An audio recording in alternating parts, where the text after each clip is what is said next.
जी, अस्सलाम वालेकुम। Programming fundamentals का ये फर्स्ट लेक्चर है और उसमें हम कुछ बेसिक कॉन्सेप्ट जो हैं वो डिस्कस करेंगे। प्रॉब्लम जो है वो हम अपनी डेली लाइफ में डिफरेंट तरह के फेस करते हैं और हमारी कोशिश थी कि हम उनका सॉल्यूशन फाइंड आउट करें। और ऐसे काम, ऐसे टास्क जो हमें रिपीटेडली करने पड़ते हैं या अगर हम उसको मैनुअली करें, उसमें एरर के चांसेस हों या बहुत ज़्यादा टाइम ले रहे हों और अगर हम वो काम किसी और से करवाएँ तो हमें चार्जेस उसके पे करने पड़ें। तो हमारी कोशिश थी कि ऐसे वो सारे काम हमारी डेली लाइफ में जो जिसमें किसी न किसी तरह की कोई ना कोई कैलकुलेशन इन्वॉल्व है और या उसमें कहीं न कहीं डिसीजन मेकिंग शामिल है, तो हम उसका कंप्यूटराइज़्ड सॉल्यूशन फाइंड आउट करें। इट मीन्स कि हम उसके लिए कोई एक ऐसा सॉफ्टवेयर बना लें जो कि हमारी रिक्वायरमेंट के मुताबिक उस टास्क को परफ़ॉर्म कर सके। अब हमने जब अपने प्रॉब्लम्स को सॉल्व करना है, यहाँ प्रॉब्लम से मुराद जो है वो टास्क हैं, वो चैलेंजेस हैं, वो रिक्वायरमेंट्स हैं जो हम अपनी डेली लाइफ में फ़ील करते हैं कि इसका हमें सॉफ्टवेयर जो है ना वो मिलना चाहिए। तो हम इन प्रॉब्लम्स को सॉल्व करने के लिए डिफरेंट तरह की स्ट्रेटजीज़ इस्तेमाल कर सकते हैं। जैसे कि हम अपने प्रॉब्लम का जो सॉल्यूशन है, उसको एक डायग्राम की फॉर्म में रिप्रेज़ेंट कर सकते हैं, जैसे कि फ्लो चार्ट। हम उसको एक सिंपल रेसिपी की फॉर्म में कन्वर्ट कर सकते हैं, जैसे कि एल्गोरिथम। और हम उसको प्रॉब्लम्स का जो सॉल्यूशन है, उसको एक प्रोग्राम या सॉफ्टवेयर की फॉर्म में भी राइट कर सकते हैं। तो अब हम इन सब सॉल्यूशंस को one by one briefly discuss करते हैं। तो एल्गोरिथम्स जो हैं, जैसे मैंने पहले कहा कि ये एक रेसिपी है और इसमें किसी भी काम को करने का जो स्टेप बाय स्टेप प्रोसीजर है वो लिखा हुआ होता है। जैसे रेसिपी को हम फॉलो करते हुए कोई भी टास्क परफॉर्म कर लेते हैं लाइक कुकिंग रेसिपी। इसी तरह से अगर हमारे पास एल्गोरिथम जो है वो किसी भी प्रॉब्लम के लिए मौजूद है, तो we can follow the steps of that algorithm to write a code. तो algorithm is always written before writing the actual computer program। और algorithms को जब आपने लिखना है तो इसमें you can use simple English और जो हमारे पास प्रोसीजर आएगा उसको हम कहते हैं सूडो कोड।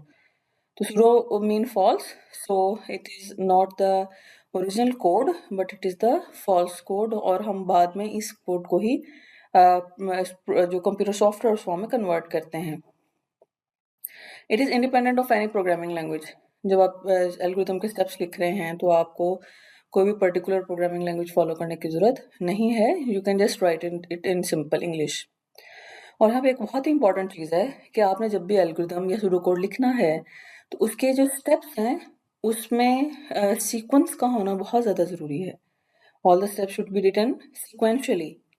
क्योंकि जो कुकिंग रेसिपी है फॉर एग्जांपल, उसमें जो स्टेप्स लिखे हुए होते हैं, अगर हम उसमें थोड़ा बहुत सीक्वेंस को चेंज कर दें, कोई चीज़ पहले ऐड कर दें, कोई चीज़ बाद में ऐड कर दें, तो उससे रेसिपी पे बहुत ज़्यादा फ़र्क नहीं पड़ता। लेकिन ये जो कंप्यूटर सॉफ्टवेयर्स हैं, इन्होंने हमारी जो इंस्ट्रक्शंस हैं, उनके अकॉर्डिंगली काम करना होता है और हम उसको इंस्ट्रक्शंस जिस सीक्वेंस में देंगे, वो उसी सीक्वेंस में काम करेंगे और उस सीक्वेंस में अगर हम को भी चेंज करेंगे, तो हो सकता है कि हमारे जो सॉफ्टवेयर है, वो हमारी रिक्वायरमेंट्स के अकॉर्डिंगली काम ना करे। तो प्रोग्राम डेवलपमेंट जो है, वो 2 स्टेप्स में होती है। Initially we design the logic और लॉजिक में बेसिकली हम ये डिसाइड करते हैं कि स्टेप्स कौन से होंगे और वो किस सीक्वेंस में होंगे और हम उसमें कौन से ऑपरेशंस जो हैं वो यूज़ करेंगे और बाद में हम उस एल्गोरिथम को कन्वर्ट कर लेते हैं इनटू अ कोड, राइट? और ये एक एग्जांपल है छोटी सी जिसमें एल्गोरिथम के स्टेप्स बताए हुए हैं। हमारा टास्क है कि we have write algorithm to calculate sum of two numbers और नंबर्स जो हैं it will be given by user. ठीक है, जैसे अब कैलकुलेटर में आप नंबर खुद एंटर करते हैं तो वो बेसिकली यूजर इनपुट दे रहा होता है और हमने इसका रिजल्ट भी डिस्प्ले करना है। तो एल्गोरिथम जो है वो डेफिनेटली आपका सॉफ्टवेयर किसी ना किसी पॉइंट पे स्टार्ट होगा और एंड भी होगा और उसके दरमियान में जो सारे स्टेप्स हैं वो आपकी रिक्वायरमेंट के मुताबिक परफॉर्म होंगे। तो पहला स्टेप है स्टार्ट। उसके बाद सेकंड स्टेप क्या होगा, इनपुट ए, क्योंकि यूज़र ने 2 नंबर एंटर करने हैं ना, तो फर्स्ट जो आपका यूज़र वो क्या करेगा, ही और she will enter first number, you can write it input A. इसके अलावा आप इसी स्टेप को जो है कॉमन इंग्लिश में लिख सकते हैं कि enter first number. Third step हमारा क्या होगा, इनपुट बी। अब यूजर ने ये दोनों जो है नंबर्स एंटर कर दिए हैं। अगला स्टेप हमारा क्या होगा कि हमने ए और बी को ऐड करना है, और जब हम ऐड करते हैं उसका रिजल्ट हम किसी वेरिएबल में स्टोर करवाएंगे। और अब ए और बी यूजर ने जो भी नंबर एंटर किए हुए हैं, फॉर एग्जांपल ए की वैल्यू 2 है, बी की वैल्यू 3 है, तो 2 + 3 5। तो इस स्टेप में टोटल की वैल्यू क्या हो जाएगी, 5। अब नेक्स्ट स्टेप क्या है, क्योंकि हमने इसको डिस्प्ले भी करना है ना स्क्रीन पे, तो हम लिखेंगे डिस्प्ले टोटल। ठीक है, इसको आप आउटपुट टोटल भी कह सकते हैं। और इसके बाद जो है वो हमारा टास्क खत्म हो गया, प्रोग्राम विल बी एंडेड। तो ये 6 स्टेप्स हैं इस टास्क के लिए, इस प्रॉब्लम के लिए, इस रिक्वायरमेंट के लिए। ओके, नेक्स्ट जो है हमारे पास फ्लो चार्ट है। फ्लो चार्ट में जैसे मैंने कहा था कि हम इसमें अपने जो प्रॉब्लम होता है उसके सोल्यूशन को डायग्राम के फॉर्म में रिप्रेजेंट करते हैं।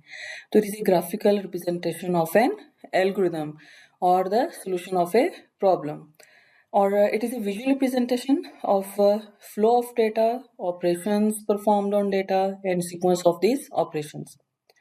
अब कोई किसी भी आप सॉफ्टवेयर को इमेजिन करें तो उसमें 3 बेसिक टास्क हो रहे होते हैं, इनपुट और प्रोसेसिंग और आउटपुट। आप उसको इनपुट देते हैं, वो उसको आपकी इंस्ट्रक्शन के अकॉर्डिंगली प्रोसेस करता है, और फिर आपके सामने आउटपुट जो है वो डिस्प्ले हो जाती है। तो फ्लो चार्ट में आपने इन्हीं चीज़ों के बारे में जो है वो डायग्राम बनानी है कि बेसिकली फ्लो ऑफ डेटा जो है वो उसमें कहाँ हो रहा है, उस पे ऑपरेशंस कौन से परफॉर्म हो रहे हैं, ठीक है, और उनकी जो सीक्वेंस है उन ऑपरेशंस की वो क्या है। फ्लो चार्ट बनाने के लिए हम डिफरेंट सिंबल्स इस्तेमाल करते हैं, जैसे कि अभी हमने एल्गोरिथम पढ़ा तो उसमें हमारे पास स्टेप्स थे, एक स्टार्ट में और एक एंड में, स्टार्ट और एंड। उसको रिप्रेजेंट करने के लिए हम एक ओवल शेप इस्तेमाल करते हैं। इसी तरह से फ्लो ऑफ डेटा, यानी कि एक स्टेप के बाद अगला स्टेप कौन सा होगा, तो वो हम एरो से शो करते हैं। Arrow basically show flow of data. उसके बाद इनपुट और आउटपुट। पिछले एल्गोरिथम में आपने देखा कि हमने ए और बी इनपुट लिए हैं और हमने टोटल जो है ना वो आउटपुट किया है, डिस्प्ले किया है। तो जहाँ पे भी इनपुट और आउटपुट का टास्क हमने परफॉर्म करना होगा, जो स्टेप होगा उसको रिप्रेजेंट करने के लिए हम पैरेललोग्राम जो है वो यूज़ करेंगे। इसी तरह से प्रोसेस जो है उसको शो करने के लिए हमने क्या यूज़ करनी है, रेक्टेंगल। पिछले एग्जाम्पल में प्रोसेस क्या था, जहाँ पे हमने ए और बी को ऐड किया था। इसी तरह से कुछ प्रॉब्लम्स ऐसे हैं जिसमें हमें कहीं ना कहीं डिसीजन करना पड़ सकता है कि हमने जो है और डिसीजन जो है वो हमेशा किसी न किसी कंडीशन के बेस पे होता है। ठीक है, जैसे कि अगर सपोज आपसे कहा जाए कि आपने एक प्रोग्राम लिखना है जिसमें अपने यूज़र से उसके मार्क्स लेने हैं, और सपोज मार्क्स जो है ना वो 100 में से हैं। यूज़र से आपने जो मार्क्स लेने हैं और डिसाइड करना है कि वो पास है या फेल है।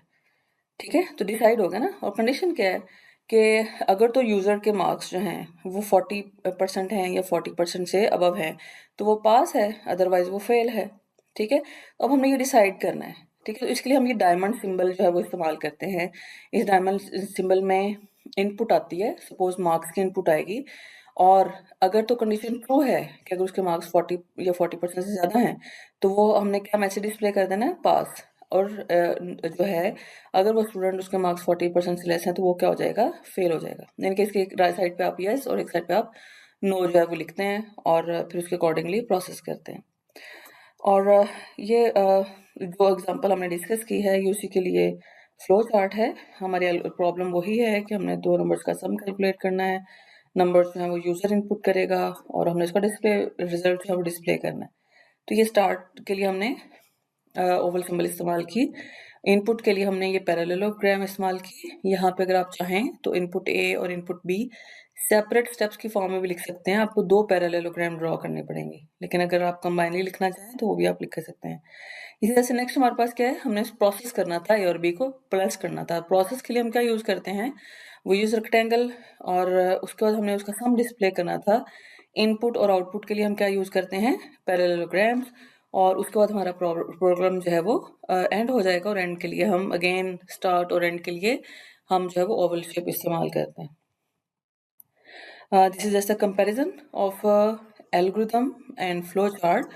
Start ये देखें, हर स्टेप के अगेंस्ट एल्गोरिथम जो है वो एल्गोरिथम में हर स्टेप के लिए आपके पास फ्लो चार्ट पे सिंबल मौजूद है।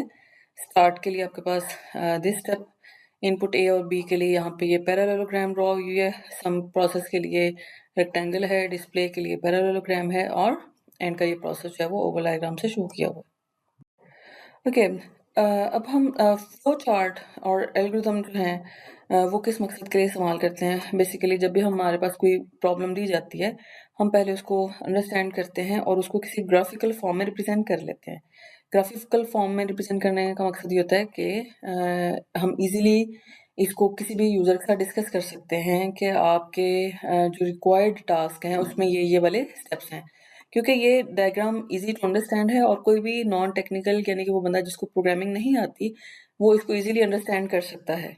ठीक है, और उसके बाद फिर हम जो है we can write algorithm according to this flow chart, right.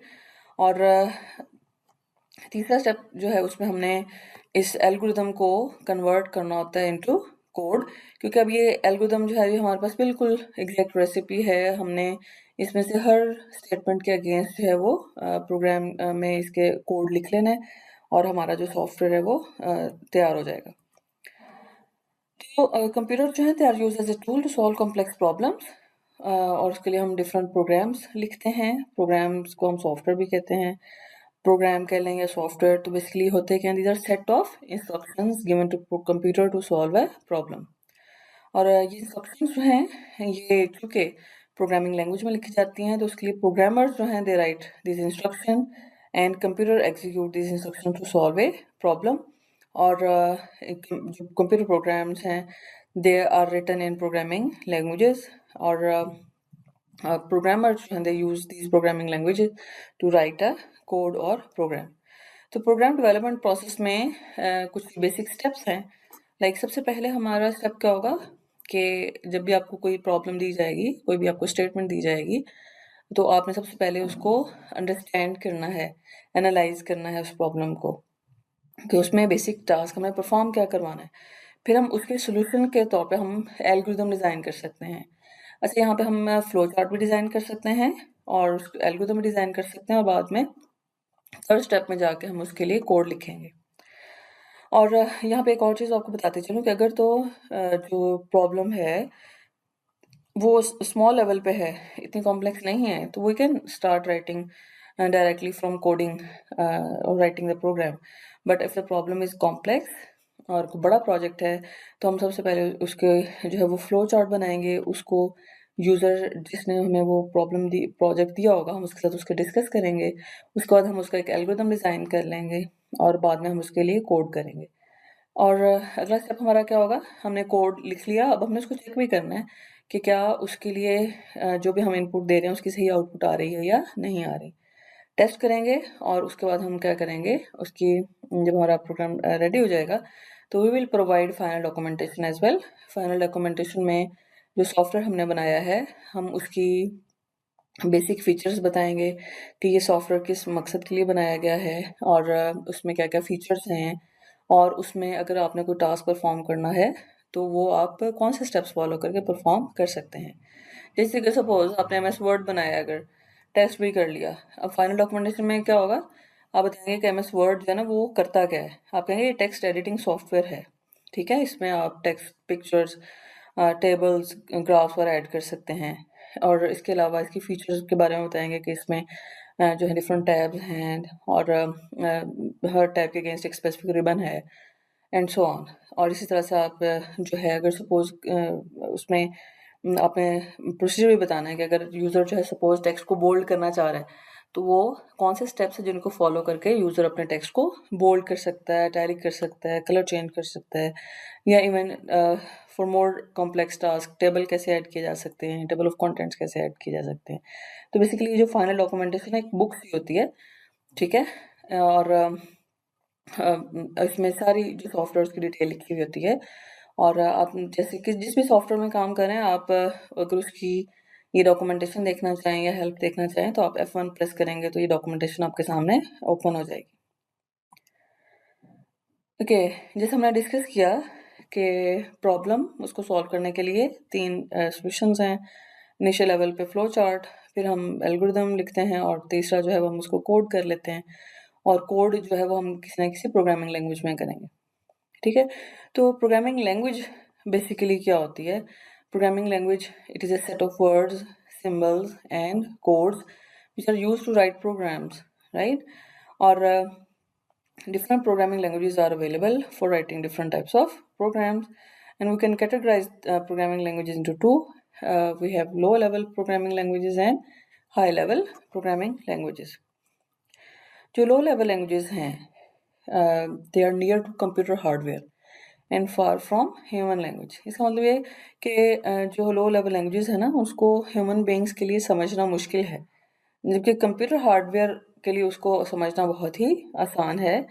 और कंप्यूटर्स जो हैं वो उसको इजीली अंडरस्टैंड कर लेते हैं, उसके अकॉर्डिंगली टास्क परफॉर्म करते हैं।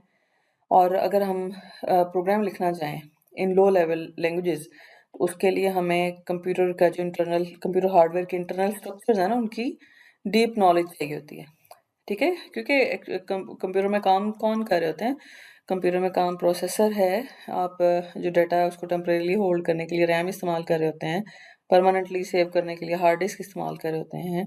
इसके अलावा डाटा का फ्लो होता है from input devices to RAM और प्रोसेसर, इस ऐसे आउटपुट डिवाइसेस में। तो अगर हमने लो लेवल लैंग्वेज में प्रोग्राम लिखना है तो हमें जो कंप्यूटर हार्डवेयर हैं उनकी उनके इंटरनल स्ट्रक्चर की नॉलेज होना ज़रूरी है। इस वजह से इसमें जो कोड लिखना है वो ज़्यादा मुश्किल है, राइट? और इसमें जो एग्जांपल है two low level programming languages की, वो है मशीन लैंग्वेज और असेंबली लैंग्वेज। मशीन लैंग्वेज जो है, इसमें हम इंस्ट्रक्शंस बाइनरी फॉर्म में लिखते हैं।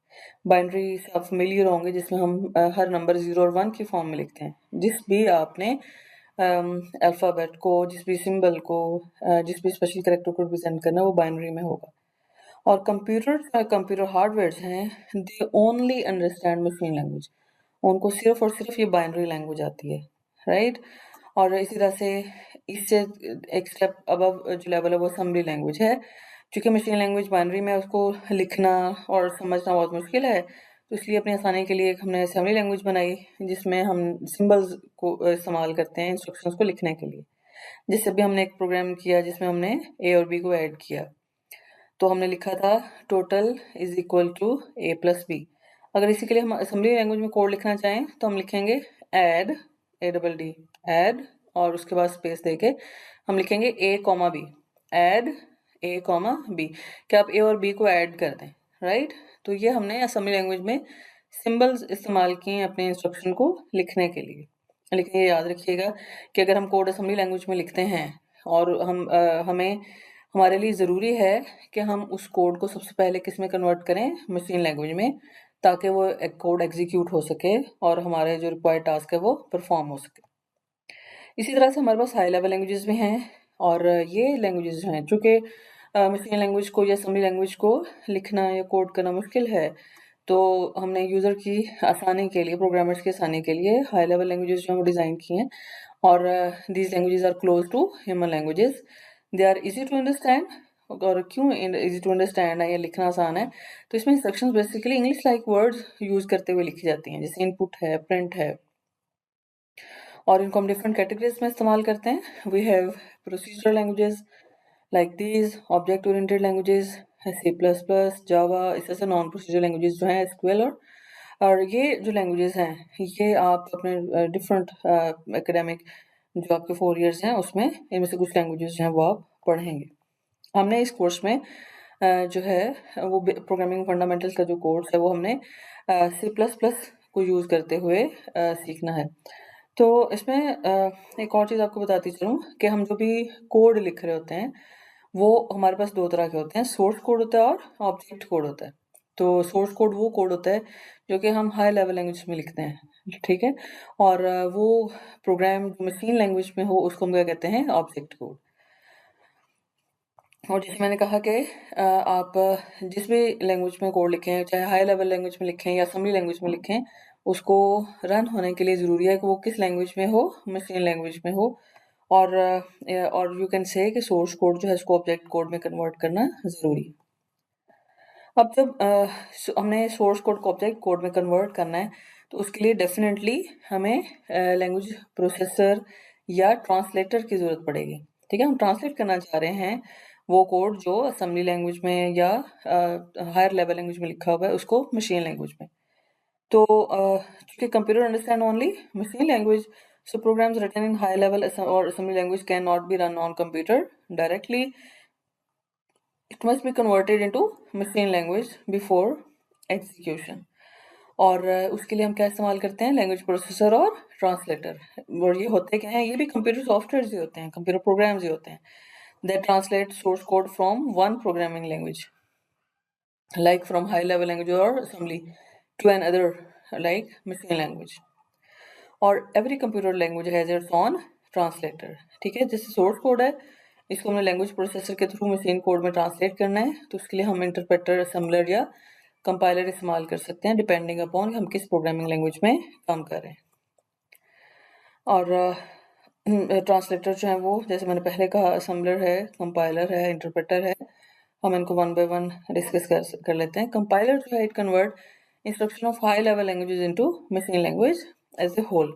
यानी कि अगर आपने अपना जो कोड है वो सपोज 5 to 6 लाइन का लिखा है, तो कंपाइलर उस पहले पूरे 5 to 6 लाइन्स को कन्वर्ट करेगा इनटू मशीन लैंग्वेज, और उसके बाद उसकी एग्जीक्यूशन जो है वो स्टार्ट होगी। और compiler will convert source code into object code. This is a just diagrammatic representation of the statement that compiler will convert source code into object code.